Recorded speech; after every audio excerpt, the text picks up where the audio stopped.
ಊರಿಗೂರೆ ಅವನ್ನ ನೋಡ್ಬೇಕು ಅಂತ ಕಣ್ಣಿಗೆ ಎಣ್ಣೆ ಬಿಟ್ಕೊಂಡು ಕಾಯ್ತಾ ಹಾಕುಂತವ್ರೆ.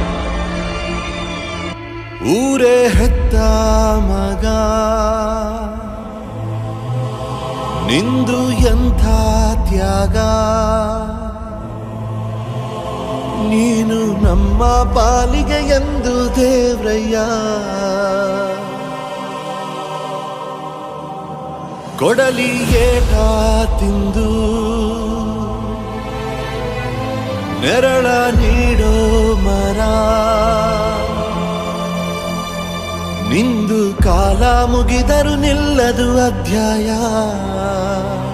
ಪುಣ್ಯಾತ್ಮ ಪುಣ್ಯಾತ್ಮ ನೀನಯ್ಯ ಪುಣ್ಯಾತ್ಮ. ಮಂಡಲ್ ಶ್ರೇಷ್ಠ